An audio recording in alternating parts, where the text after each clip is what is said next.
को कहा जाता है कि ये ज़ोंबी फंगस है जी। अगर इसके कंजम्पशन से आप ज़ोंबीज बन सकते हैं या फिर इस तरह की कोई बीमारियां हो सकती हैं जो ज़ोंबी से रिजेंबल करें जी। तो ऐसा कुछ कभी आपको साइंटिफिकली लगा कि ऐसा होता है? इसको सिनोनिम में बोलते हैं ज़ॉम्बी फंगस, मगर ज़ॉम्बी फंगस एक्चुअली ये ज़ॉम्बी फंगस हमारे लिए नहीं है।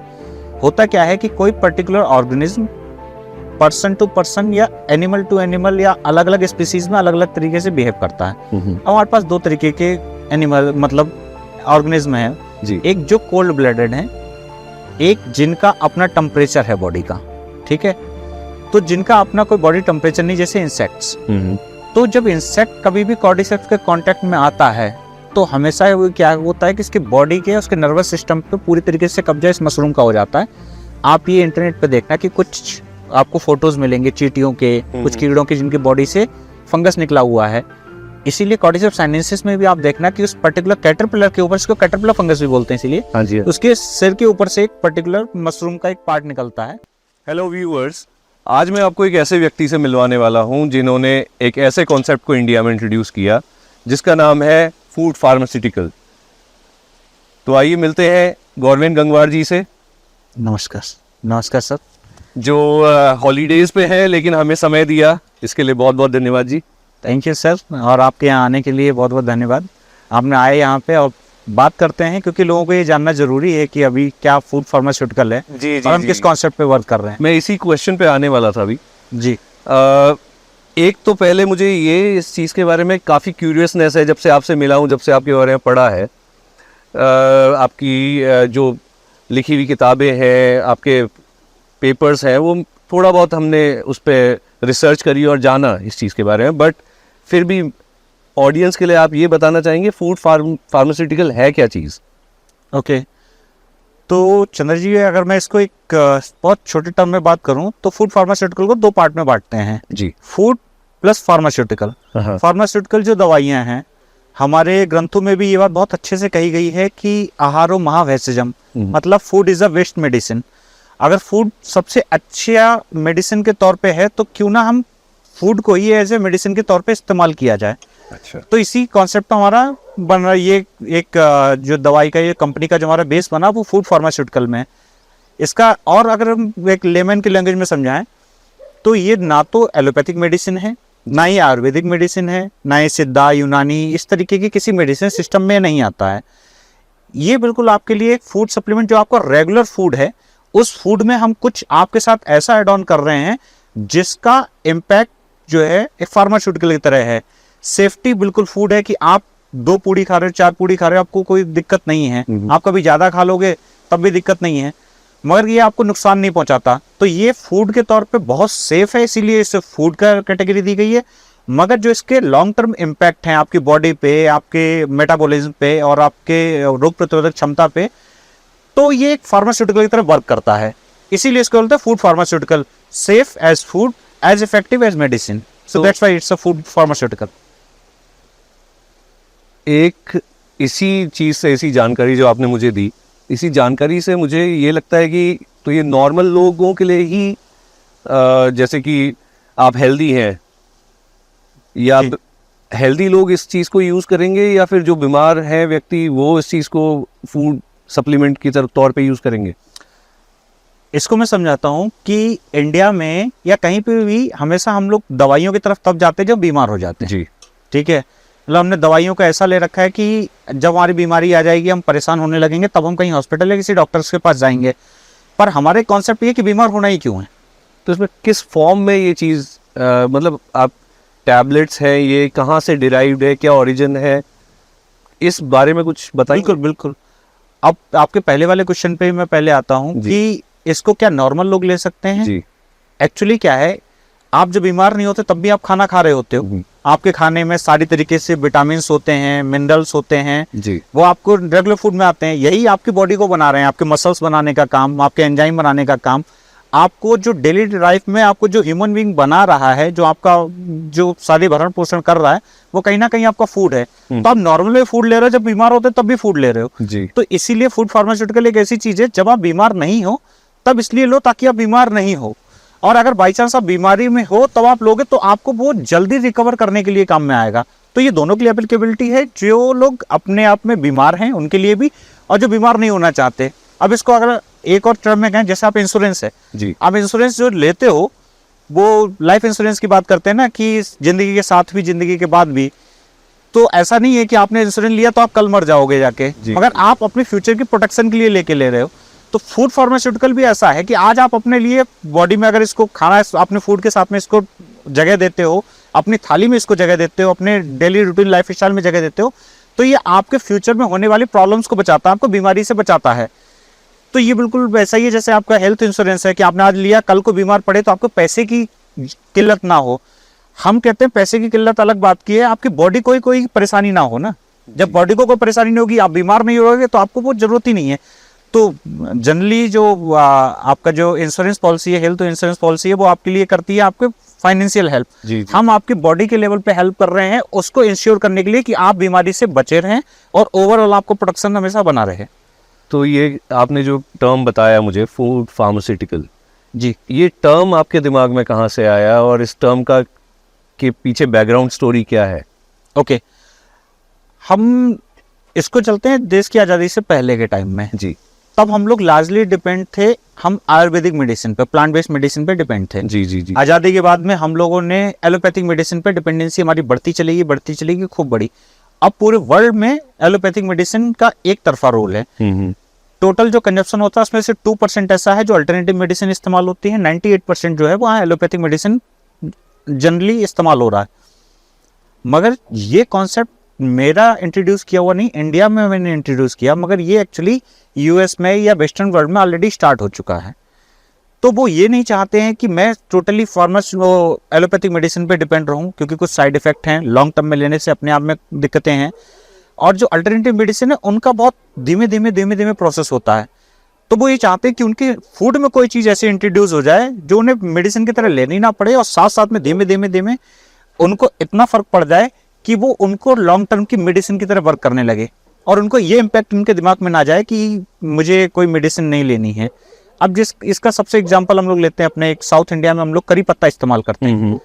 सर, करी पत्ता आज हमने टेस्ट डेवलप किया, पर करी पत्ता को इंट्रोड्यूस करना ही इस बात के लिए, वो फूड फार्मास्यूटिकल का कॉन्सेप्ट हमारे पास बहुत पहले से ही था कि आपके फूड में वो चीज़ डाल देना ताकि आपको जो है कोई बीमारियां ना हो। अब जैसे करी पत्ता सबसे बढ़िया एंटी कैंसरस एजेंट है, और हम हर जगह दाल में, सांबर में, जितने भी तरीके के प्रोडक्ट बनते हैं उसमें करी पत्ता डालते हैं। आज आप सांबर बनाएंगे तो बिना करी पत्ते के नहीं बनाएंगे, नहीं, बिल्कुल। मगर आपने टेस्ट डेवलप किया, मगर ये स्ट्रेटेजिकली उसको इंट्रोड्यूस किया गया, तो ये फूड फार्मास्यूटिकल है।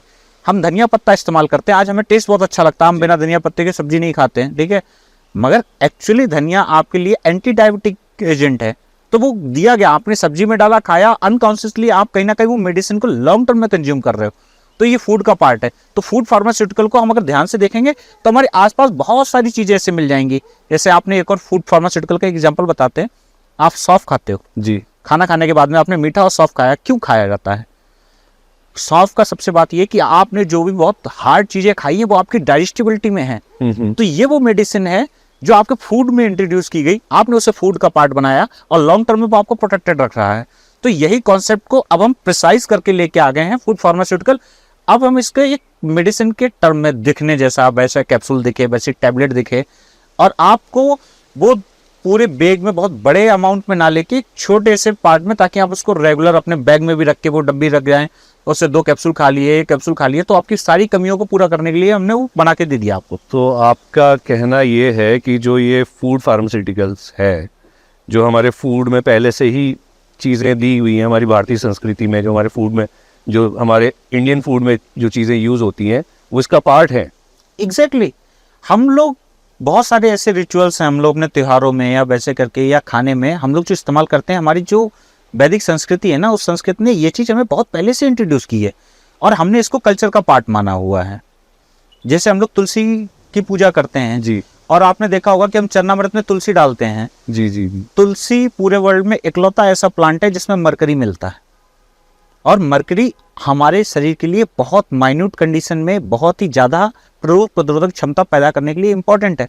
आप ज़्यादा मिलेंगे तो पॉइजनिंग हो जाएगी। हाँ जी। इसके अलावा मरकरी किसी प्लांट में नहीं मिलता, और तुलसी का पत्ता हमारे चरणामृत में डालना या हमारे चाय में तुलसी के पत्ते डालने का सबसे बड़ा कारण वही है, वो इतनी परमिसिबल लिमिट में है जो बॉडी को हमारे चाहिए होता है, तभी हम तुलसी का पत्ता इस्तेमाल करते हैं। तुलसी का पत्ता जो चाय में पी रहे हो वो फूड फार्मास्यूटिकल है।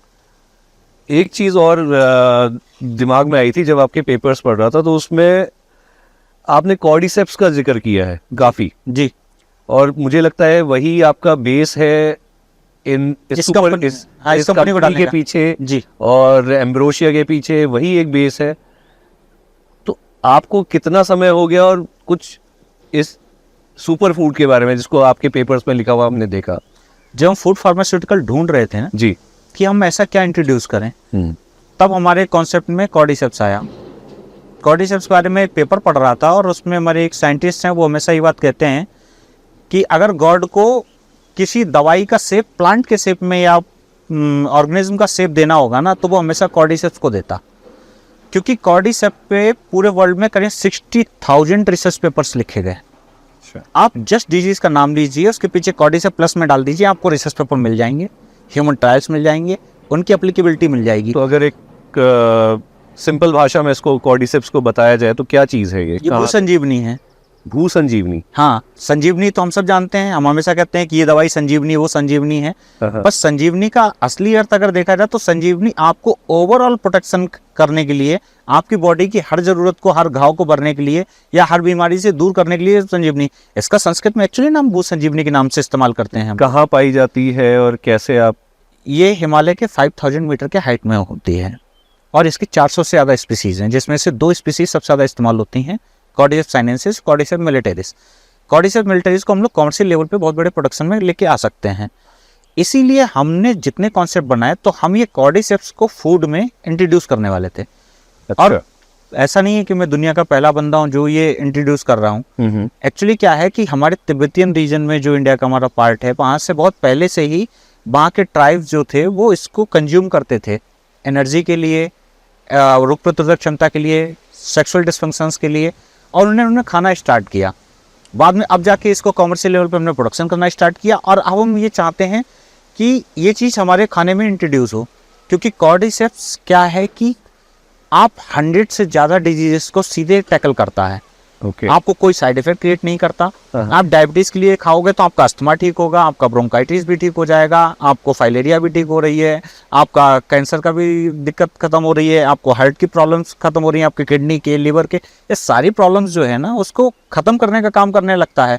आप एक दवाई खा रहे हो, आपकी 4 बीमारियाँ अपने आप ठीक होने लगी हैं, तो ये कहीं ना कहीं आपको प्रोटेक्ट कर रहा है। और क्योंकि ये फंगस है, बेसिकली एक मशरूम है, और मशरूम आपको साइड इफेक्ट नहीं। आप कॉर्डिसेप्स का 3 किलो का भी कंजप्शन आप कर जाओगे तो आपकी यूरिन से या स्टूल से निकल जाएगा, इसमें आपको कोई डरने की बात ही नहीं है, आप आराम से खाइए, ये साइड इफेक्ट क्रिएट नहीं करता, मगर आपको बहुत अच्छे से प्रोटेक्शन रखता है और आपकी बहुत सारी डिजीज को रोकने का काम करता है और आपकी बॉडी को बढ़िया बनाता है।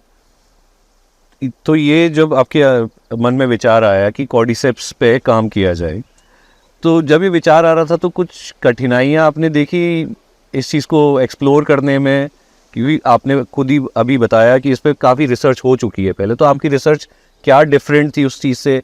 किस तरह आपने फोकस किया इस चीज़ पे कि इससे ऐसी दवाई बनाई जाए या ऐसा सुपर फूड बनाया जाए जो कि एक नॉर्मल इंसान खा सके और अपने आप को स्वस्थ रख सके? इसके पीछे कई सारी इन्फॉर्मेशंस का हाथ है। पहला क्या है कि जब तिब्बत रीजन में, ये इंडिया का ही ओरिजिन है इसका, जी, मगर इसको अडॉप्ट किया चाइना ने। अच्छा। और चाइना का ऐसा है कि वो सिर्फ कॉर्डिसेप्स साइनेंसिस मिलिटरीज ऐसा है जिसको कहते हैं घर घर में प्रोड्यूस कर रहे हैं। चाइना अकेले $8.5 बिलियन का बिजनेस करता है वर्ल्ड वाइड। चाइना तो कॉपी करने में वैसे ही माहिर है। हाँ, मगर उसने उसको इतना बड़ा प्रोडक्शन किया कि पूरे वर्ल्ड को सप्लाई, पूरे वेस्टर्न वर्ल्ड को चाइना सप्लाई कर रहा है, पूरी यूरोप को वो सप्लाई कर रहा है, हर जगह पे चाइना, ताइवान, वियतनाम, ये ऐसी कंट्रीज हैं जिन्होंने बहुत अच्छा प्रोडक्शन किया। तो जब हमने इसको इंडिया में देखा तो इसका तो कुछ पता ही नहीं है, लोगों को जानते ही नहीं है। तब DRDO का जो हल्द्वानी में एक इंस्टीट्यूट है, उसमें इसका काम था। ये तो वैसे आयल नहीं है कि इंडिया का कॉन्सेप्ट और इंडिया में है ही नहीं। हाँ, नहीं था। तो यहाँ के एक साइंटिस्ट थे, तो उन्होंने जो है इसको स्टार्ट किया यहाँ पे। 1996 से उन्होंने इस पर काम करना स्टार्ट किया। उन्होंने 2 प्रोडक्ट भी बनाए, कॉर्डिविट और कॉर्डिविटा, ओके, DRDO के लिए, और ये इंट्रोड्यूस किया। मगर वहाँ पे सबसे बड़ी प्रॉब्लम थी कि कॉमर्शियल लेवल पे इसको कैसे लेके जाएं, अच्छा, क्योंकि कॉन्सेप्ट नहीं है, कॉमर्शियल लेवल पे इतना बड़ा प्रोडक्शन नहीं हो रहा। मुझे ये अपॉर्चुनिटी दिखी कि जो चीज़ बाहर है और अगर हमारे पास नहीं है तो क्यों नहीं, हम 130 करोड़ हैं, हम वर्ल्ड की सबसे बड़ी मार्केट है, अभी तो हम पॉपुलेशन के हिसाब से अभी हम वर्ल्ड के नंबर 1 पहुंच चुके हैं, आ चुके हैं, बिल्कुल। तो जाहिर सी बात है हमारे पास इतनी बड़ी मार्केट है, मैं इसके लिए प्रोडक्शन क्यों नहीं करूं। तब हमने इसका कॉन्सेप्ट को करना स्टार्ट किया। अब इसमें सबसे बड़ी प्रॉब्लम आई सीड्स की, टेक्निकल कंसल्टेंसी की, फिर इसको किस तरीके से ग्रो करना है। ग्रो करने के बाद में सबसे बड़ी प्रॉब्लम आई इसकी मार्केट की, किसको बताएंगे।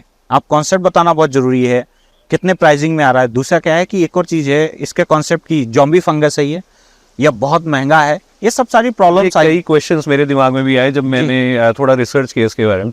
तो इसको कहा जाता है कि ये ज़ॉम्बी फंगस है जी, अगर इसके कंजम्पशन से आप ज़ोंबीज बन सकते हैं या फिर इस तरह की कोई बीमारियां हो सकती हैं जो ज़ोंबी से रिजेंबल करें। जी, तो ऐसा कुछ कभी आपको साइंटिफिकली लगा कि ऐसा होता है? इसको सिनोनिम में बोलते हैं ज़ॉम्बी फंगस, मगर ज़ॉम्बी फंगस एक्चुअली ये ज़ॉम्बी फंगस हमारे लिए नहीं है। होता क्या है कि कोई particular organism person to person या एनिमल टू एनिमल या अलग अलग स्पीसीज में अलग अलग तरीके से बिहेव करता है। अब हमारे पास दो तरीके के एनिमल मतलब ऑर्गेनिज्म है जी। एक जो कोल्ड ब्लडेड है, एक जिनका अपना टेम्परेचर है बॉडी का, ठीक है। तो जिनका अपना कोई बॉडी टेम्परेचर नहीं, जैसे इंसेक्ट्स, तो जब इंसेक्ट कभी भी कॉर्डिसेप्स के कांटेक्ट में आता है तो हमेशा वो क्या होता है कि इसकी बॉडी के उसके नर्वस सिस्टम पे पूरी तरीके से कब्जा इस मशरूम का हो जाता है। आप ये इंटरनेट पे देखना कि कुछ आपको फोटोज मिलेंगे चींटियों के, कुछ कीड़ों के जिनकी बॉडी से फंगस निकला हुआ है। इसीलिए कॉर्डिसेप्स साइनेंसिस में भी आप देखना कि उस पर्टिकुलर कैटरपिलर के ऊपर, इसको कैटरपिलर फंगस भी बोलते हैं इसीलिए, हाँ जी, उसके सिर के ऊपर से एक पर्टिकुलर मशरूम का एक पार्ट निकलता है जी। और इसीलिए इसको ज़ॉम्बी फंगस बोलते हैं।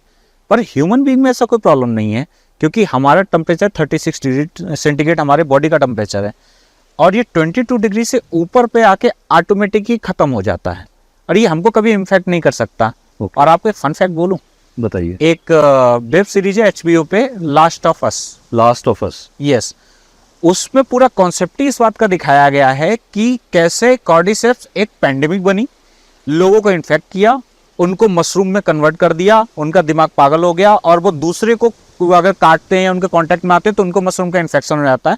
और उसमें कई जगह बोर्ड देखना है कि ये कॉर्डिसेप्स का इन्फेक्शन फैल रहा है, जी। Please report cordyceps infection.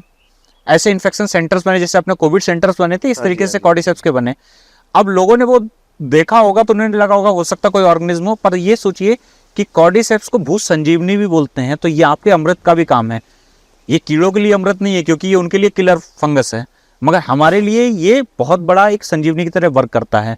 ये दोनों चीजें हैं, कीड़ों के लिए किलर फंगस है, ज़ॉम्बी फंगस है, क्योंकि वो मरने के बाद भी चलते रहते हैं। ऐसा कंडीशन आता है उनका ब्रेन डेड है मगर चल रहे हैं। अच्छा, इसीलिए ज़ॉम्बी बोलते हैं उसको, ज़ॉम्बी फंगस। पर ह्यूमन बीइंग में ये आपका इम्यूनिटी, बॉडी सेल्स रिजुविनेशन इतने परफेक्ट तरीके से करता है कि इसको अमृत कहना भी गलत नहीं है। ओके। तो बेसिकली एक सेफ फूड सप्लीमेंट है। बिल्कुल बिल्कुल सेफ है। आप ये समझिए कि खुद FDA में, US FDA हम लोग सबसे सेफ मानते हैं अगर कोई अप्रूव होता है US FDA में। US FDA के वेबसाइट पे बाकायदा इसको एज अ ड्रग के तौर पे इसका रिकग्निशन हो चुका है और यूरोप में इसको इस्तेमाल किया जाता है। चाइना इतने साल से इस्तेमाल कर रहा है, $8.5 बिलियन, तो उसी का एक लीगल बिजनेस हो सकता है जो सेफ हो जी। और इंडिया में इसको इंट्रोड्यूस करना, इसकी ह्यूमन ट्रायल्स कराना और फिर जाके हम इंडिया के पहले ऐसे बंदे हैं जिनको गवर्नमेंट ऑफ इंडिया ने, FSSAI ने इसका लाइसेंस हमें ग्रांट किया। हम इसका प्रोसेसिंग कर सकते हैं, इसकी मैन्युफैक्चरिंग कर सकते हैं, इसके मल्टीपल डेरिवेटिव प्रोडक्ट्स बना सकते हैं। और ये तब हुआ जब FSSAI ने इसको पूरी तरीके से इसको चेक किया, इसकी एप्लीकेबिलिटी चेक किया, इसकी टॉक्सिसिटी चेक किया और पूरे वर्ल्ड में कहाँ कहाँ इसके लाइसेंस दिए गए हैं, ये सारी चेक करने के बाद ही हमको मिला। और हमारे ह्यूमन ट्रायल्स में जो डेटा निकला उस डेटा के बिहाफ पे ही दिया गया। तभी तक आज तक कॉर्डिसेप्स कभी भी एक लीगल एंटिटी नहीं थी, एक तरीके से आप इसका प्रोडक्ट नहीं बना सकते थे। मगर अब एम्ब्रोसिया के पास में ये पावर है और हम पहले इंडिया के ऐसे बंदे जिनके पास में अपना कॉर्डिसेप्स का लाइसेंस है, प्रोसेसिंग के, एक्सट्रैक्ट के, प्रोडक्ट बनाने के और लोगों को फूड फार्मास्यूटिकल इंट्रोड्यूस करने। पेपर बड़े काम का मिला। पहला पेपर इस बात पे था कि सन 2019 में एक पेपर पब्लिश हुआ जिसमें ये था कि सार्स कोविड-1, मतलब आप कोविड, अभी जैसे कोविड-19 का दूसरा नाम है सार्स कोविड-2, ठीक है। जी, हाँ जी। अगर 2 है तो इसका मतलब 1 भी होगा।